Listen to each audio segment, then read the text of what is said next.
Halo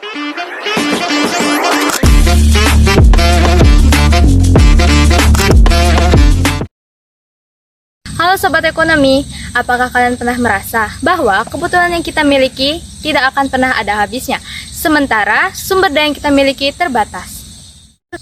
Pada video kali ini, kita akan membahas sesuatu yang pasti sering kita dengar, yaitu kelangkaan.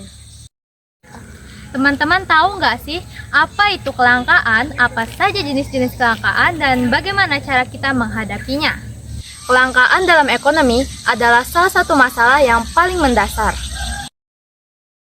Menurut teori ekonomi, kelangkaan muncul ketika ada ketidakseimbangan antara permintaan dan penawaran.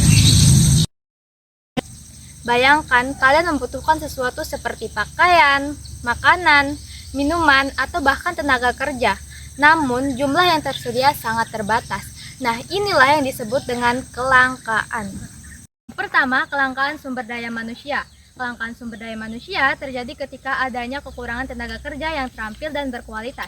Misalnya di banyak industri teknologi, permintaan tenaga kerja terus meningkat, tetapi tidak semua orang dapat mengambil posisi tersebut.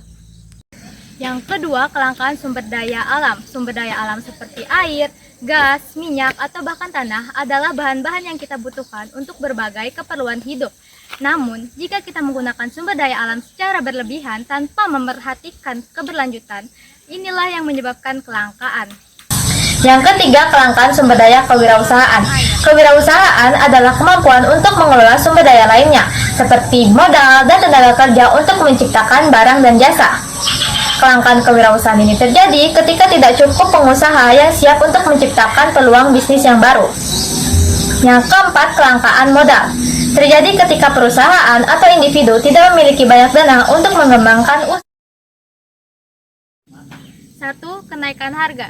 Ketika salah satu barang langka dan permintaan terus tinggi, maka harga tersebut akan melonjak. 2. Pengangguran meningkat. Ketika sumber daya alam terbatas, banyak perusahaan atau industri yang kesulitan dalam berproses secara maksimal, yang berujung pada pemutusan hubungan kerja atau berkurangnya lapangan pekerjaan. Kriminalitas meningkat. Ketika kebutuhan sulit dipenuhi, banyak orang yang memilih untuk melakukan tindakan ilegal untuk memenuhi kebutuhan tersebut. Namun, dengan pemahaman tentang dampak kelangkaan, kita bisa mencari solusi yang tepat untuk menghadapi masalah tersebut. 1. Menyusun skala prioritas. Artinya, kita harus memutuskan kebutuhan mana yang paling penting dan harus lebih dulu dipenuhi. 2. Adalah dengan menghemat sumber daya alam.